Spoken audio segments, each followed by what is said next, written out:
Welcome to the International Money Café Podcast, the show where we filter out the noise on cross-border taxes, finances, and life in the US. I'm your host, Jane Mepham, CFP. I'm your host, Manasa Nade, PA.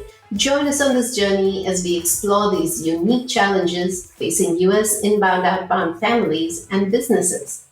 On to the show. We are back with our Spotlight series, and today the spotlight is on my friend and co-host of this podcast, Jane Mepham, Certified Financial Planner.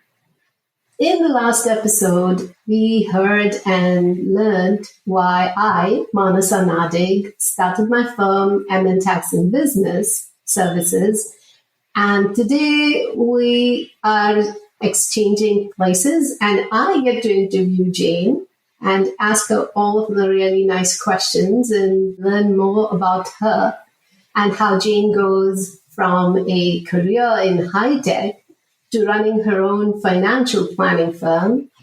Then we'll find out who she works with, what she does for them, and what makes her get up in the morning and get her first cup of coffee and go to work. Right, Jane? Sounds great. I'm ready. Let's get this show on the road. What questions do you have for me? I have heard your story quite a few times, but I want to have our listeners have the opportunity to do that as well. So let's talk about what Elgon Financial Advisors is all about. Sounds great. So Elgon Financial Advisors is my fee-only firm or wealth management firm registered in Texas. We are based in Austin, but I work with clients from all over the country. And I think what makes us unique is the fact that I focus on foreign-born families, individuals, people who are here, the foreign-born, the green card holders, citizens, as well as people who are here, foreign nationals on work visas, let's just say all kinds of temporary visas. And what I do for them, and I'm sure we'll get into more details on that, is really help them and kind of work with them on their financial planning journey as they go about working on achieving the American dream. So I get the chance to really be their guide, and I really love that opportunity to be able to work with them on the path to achieving their American dream financially.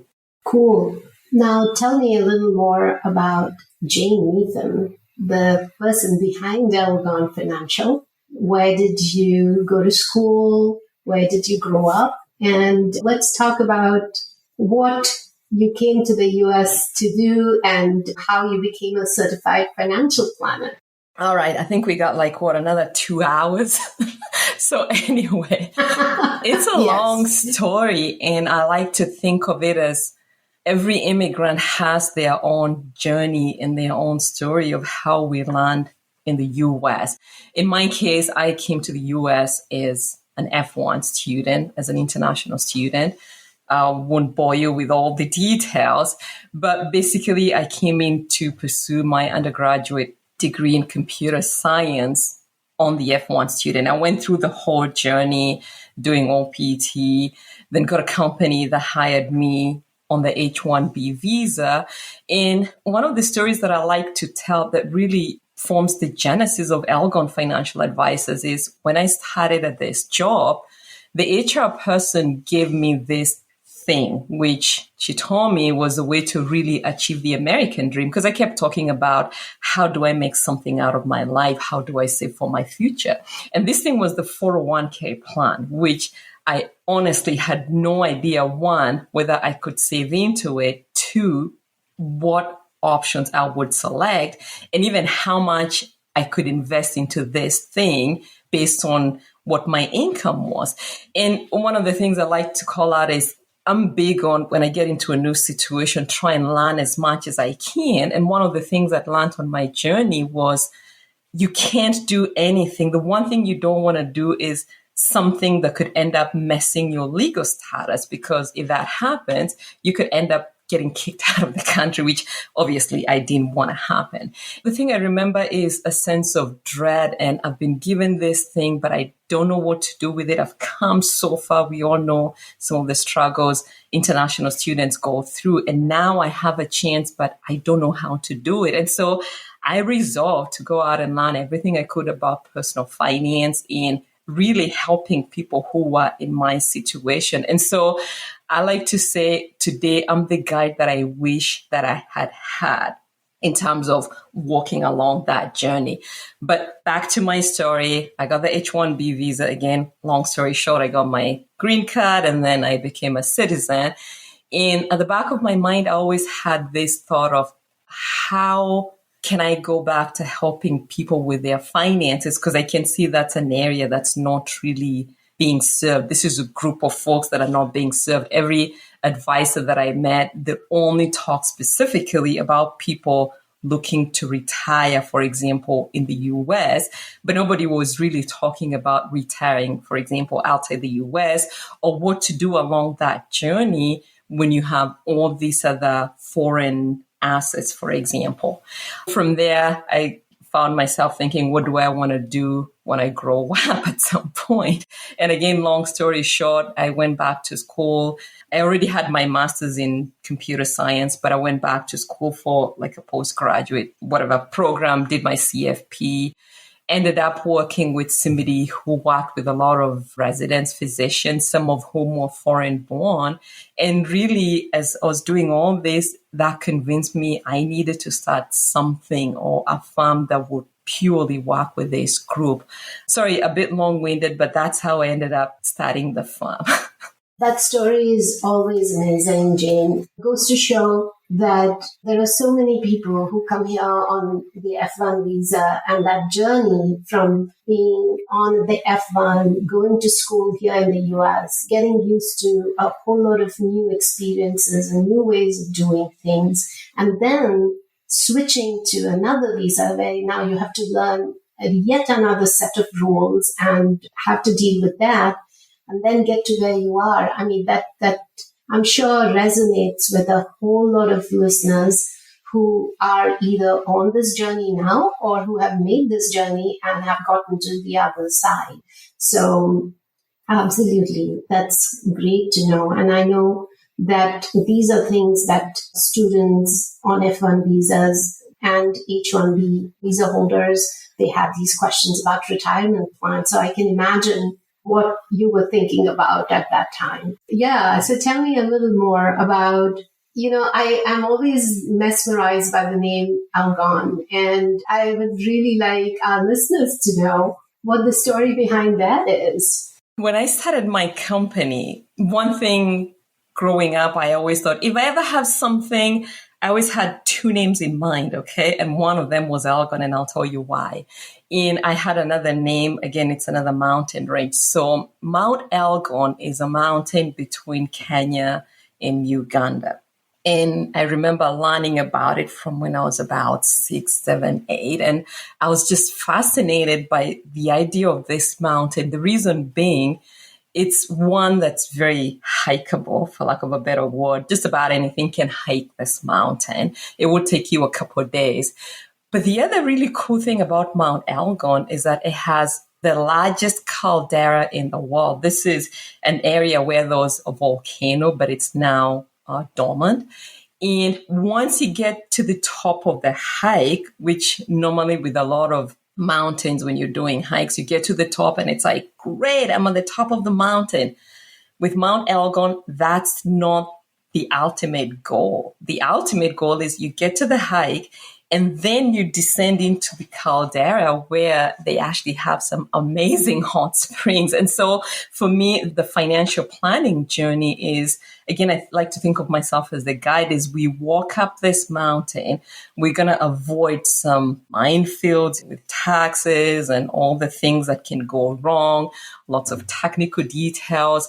We get to the top and it's like, Now let's sink into the American dream in the hot springs and just relax. When I had the chance to start my company, I didn't even think twice about the name.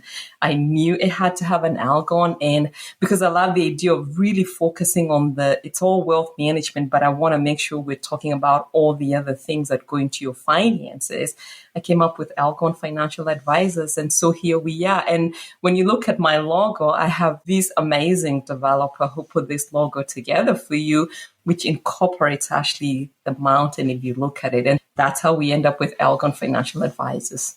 Oh, I love that story. And everything that you talked about, it's so close. Wow. Now, tell me a little more about, I know that you came to the US, you were in an F1, but you came here to study engineering, right? Computer science. Oh, computer science, yes. Yeah. So how did you go from being in tech to moving to becoming a financial planner? I know we spoke about a little about the questions you had about 401k and all of that, but also if you can talk a little more about the training that you needed to go through to become a financial planner, because obviously you had a master's degree and that's great. And that wouldn't have been enough to be able to do what you do now. So yeah, if you can let us know how you did that, that would be awesome. Absolutely. So one of the things I love about the US is you can start in a completely different field. I started in computer science.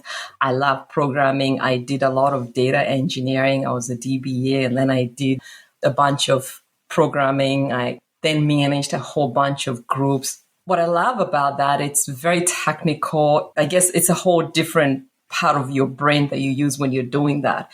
But one of the things I always thought was, I love, on the other hand, studying all these other personal finance stuff. So if I wasn't looking at, let's say, an Oracle or SQL book, you're likely going to find me with some financial magazine trying to understand the details of, let's say, like a Roth IRA or a SEP IRA or whatever the product may be. And like I said, what I found out was, because I'd started going back and I'd started learning everything I could, and I would talk to people about money, people started asking me questions like, okay, how do I do this thing? And how do I do this thing? And at some point, I loved the whole personal finance journey, even though I'm in tech, that I actually started teaching personal finance classes at my church. The other thing about it was, most of the people that I was working with, because again of the industry, were folks that came in on work visas. And so I could already see the challenges they were facing, again, challenges that I'd already faced, which convinced me this was a real problem. So the journey goes from, I have my undergraduate, I have my master's, I've got a bunch of certificates in the field. But in my mind, if I really want to go into a new field, I figure out what the new training is, which is what I did. I found what's called a Certified Financial Planner program. And I went into it all in. Literally, I think it took me something like, 6-8 months to complete the course, but literally go all in, finish the coursework, took the exam, and I passed. Thank God. It's a hard exam, but I passed. And then after that, it was just a matter of getting, it's like 6,000 hours of experience to get into this. And part of it was, I kept thinking, if I'm really going to be the guide that I want to make sure I have the technical know-how. And when I talk to people about whatever it is, the technicalities of the issue at hand, I know exactly what I'm talking about. So that's how I end up getting the Certified Financial Planner and really being able to start my own firm. And one thing I like to say is, I love, again, the idea of continuing education. And in this space, you do have to keep learning as much as you can.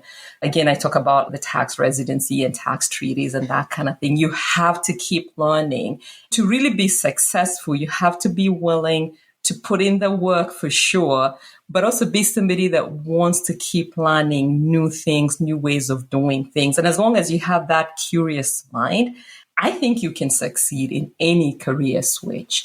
And one last thing I'll say is, one of the good things, again, about switching careers this late in my life was I was able to bring all that corporate experience, relationships, dealing with people and that sort of thing into the new space. So to me, that prepared me for this new field. Does that make sense? Oh, absolutely. Absolutely. When we are, and you and I both, we have our own practices and we are always talking to people from all walks of life, and being able to have that personal experience and where we come from and be able to bring that into our conversations, that just takes it up a whole notch. So yeah, that brings me to another thing that I'm curious about. I know you said you work with people who have kind of like a footprint in two different or more than two different countries. And so tell me, who is your ideal client persona? What do you look for when there's a client who wants to work with you? It really helps if they're foreign born. Again, being foreign born, I guess I lean that way heavily. And a big part of this is I want people who want us, which I think all financial advisors should do, who will take their cultural background into consideration. So think somebody, we'll call them John, right? He just moved to the US. He has some assets back in XYZ country. He's coming over here and looking to start. He needs somebody that's going to be very patient with him, is willing to educate him on all the nuances of the US financial system. That's a great client for me. Also think of, let's say, somebody that's coming, a foreign national, because they are on, let's say, a work visa, for example. There's so many nuances on how to go about saving, knowing you're here on a temporary basis. And that's an area that I've really, really been exploring. So again, somebody that's just come in, they have all these questions about the US financial system. They're not sure where to go. I love those people. By default, a lot of people that come in on visas tend to be in tech, which is where I started. So if we have somebody in tech, there's always the idea of equity comp and that kind of thing. It's kind of expanded into folks who are in tech because that's where I started from. And I had to deal with a lot of these complexities. On the other hand, you could be here, you've been here a long time, you have foreign roots. Once again, you still want to think about your assets overseas, or you're thinking about retiring overseas. And you have these cultural nuances that you want somebody to take into consideration. So, for example, now when I talk to people, before I used to ask, do we need to support family overseas?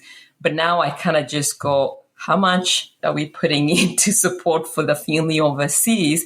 And just by wording things that way, it kind of signals that I completely understand their cultural background and the fact that I would take that into consideration. Does that make sense? Oh, absolutely. And I totally get it. These nuances could be something that is unique to those of us who are here and have walked that path before. And like you said, there are things about supporting aging parents back in our home country or other siblings or family. And that is something that could be just unique to your culture that is not expected from other cultures. So yeah, those nuances really understanding those nuances is important in our area of expertise, definitely. So Jane, we know that you came from Kenya, you made your journey through being a student, and then you got into tech, and then you started working. Now you're a financial planner, you have your own firm. What are some of the, if you have a case study or an anecdote even, what are some of the specific problems, challenges that people face that come to see you, if you have a story that for our listeners? There's so many challenges. And in fact, I ended up taking one of the challenges because I didn't see anybody else doing it in the industry and writing an article for kids, specifically foreign nationals who are here obviously on temporary work visas, and they're trying to figure out how to save for retirement, not knowing where they're going to be when they finally retire. So he's John. I guess I like to use the name John a lot. And John has 2 kids. They were born in XYZ country. He's here on we'll say the O1 visa, so the work visa. He's got a great job. He's making a ton of money. And he comes to me and says, I don't know, one, if I want to get a green card for one. Two, I don't even know if I can get it. Three, I really want to save for my kids' college. A lot of times you find immigrants and people who've come, especially those who came to the US at my age to go to school, we are big on school. Like, my kids are going to go to college, whether they like it or not. It's just the cultural expectation. And so John comes to me and he says, I need to save for my kids' college. I don't know if I can use, I've heard of things like a 529, I've heard of insurance products, but what's the best way of going about saving for this, knowing by the time they go to college, I may not be here or not. And that's a case study, something I'm seeing a lot of these days, where people are like, we know we want to save for college. How do we do it? Another one that I've seen is where family overseas, I keep saying XYZ country, and they have their kids here, grown-up kids, and now they really want to help them and they want to send them these $400K, $1,000 for them to do whatever they need to do with their lives. The challenge and the question these people will come to me for is, how do we receive the money? Are there any tax implications to any of this? And what do we do with it? Obviously, we can talk about financial planning and that type of thing. Another case study that I've seen is where, this is an interesting one, somebody came in as an F1 visa and they've been hired. And again, it's a great job. They're looking at maybe STEM or PT kind of thing. So they'll be here for a couple of years. And they're wondering, should I be saving in the 401k? Should I be saving in the Roth? And how do I go about maximizing my life, knowing this opportunity may not be long lasting? And I can go on and on and on and give you more case studies and more stories like that. Does that make sense? Yes, totally. That's from all of these anecdotes.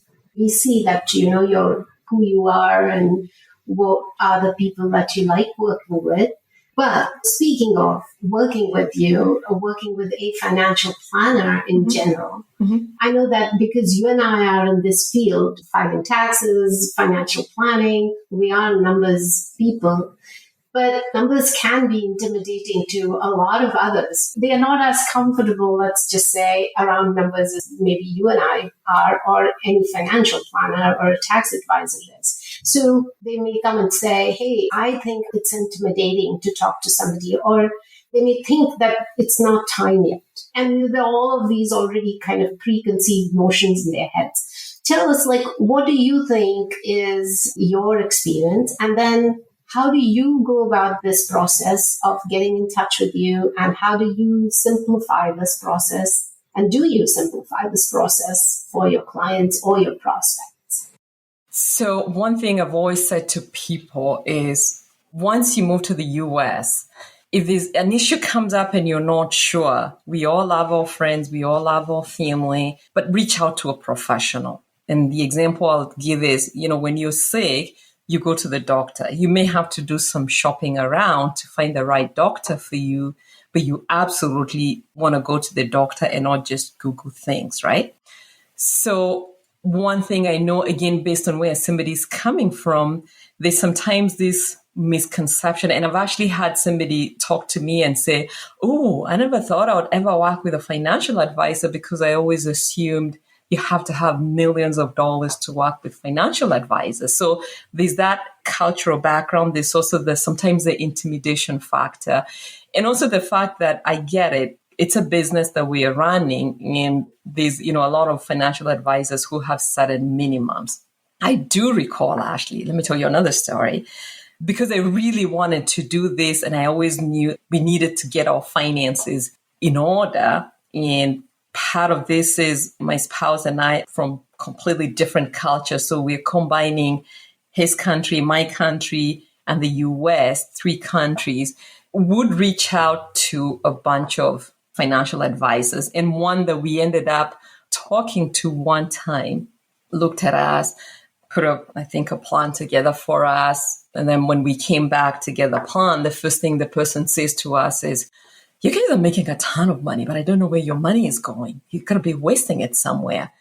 And we looked at each other and we were like, oh, this is terrible. We start like trying to defend ourselves.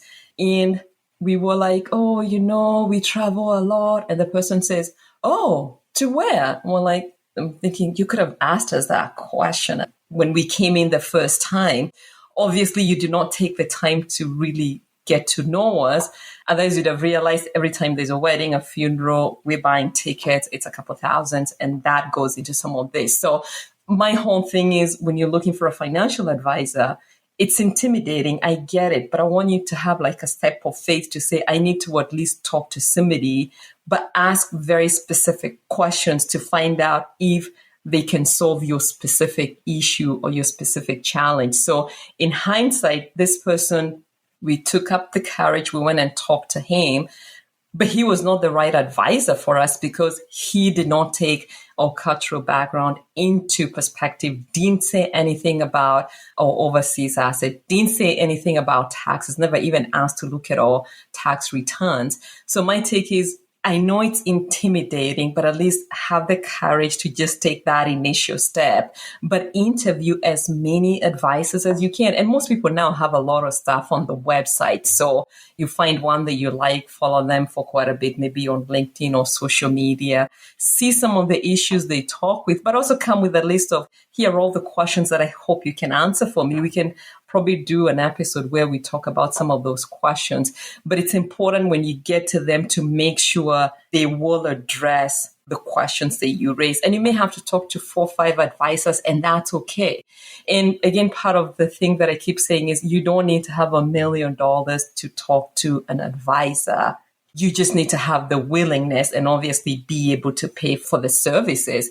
And once we get talking, a lot of people will walk away saying, oh, that was so good. I didn't realize I could do this kind of thing. So yeah, I encourage people, go out, do your research, but don't be afraid to go out and talk to the advisors. Cool. We've gone through a bit of your journey today. And I know we spoke about your website and how you got the name Elgon, but where else can people find you and how do they get in touch with you? So the easiest way is go to my website, elgonfa.com, and right on the homepage, it says talk, or I think what I have is let's do your assessment to kind of assess whether we are a good fit for each other. And that will lead you to my calendar and we can set up a time that way. Otherwise, you can find me. I'm very, very active on LinkedIn. You might find me there, all on Twitter, but probably more on LinkedIn. Let's chat. Yeah. This was great, Jane. Is there anything else that you would like to add that maybe I did not bring up? The only other thing I'd like to add is, again, don't be intimidated reaching out to a financial advisor. And when you do, it doesn't mean you're making a commitment to work with them initially. So I'll walk you through, for example, when people reach out to me, it's what I call a fit meeting. You're interviewing me, I'm interviewing you. Don't be afraid to do that, and we'll see what kind of music we make together. I think I've talked enough. No, this is lovely. And of all these years that we've now built up this relationship, it's always beautiful to talk to you and have our listeners get to know this side of you, Jane. And to our listeners, I hope you like this episode and I hope you will share and rate us. And wherever you listen to your podcasts, please give us a high rating and share this with all of your friends and family who you think will benefit from listening to Jane and I talk. Right, Jane? Sounds good. Thank you so much. Thank you. Thank you for listening to the International Money Café Podcast. The content is for informational and educational purposes only and should not be used as a substitute for professional advice.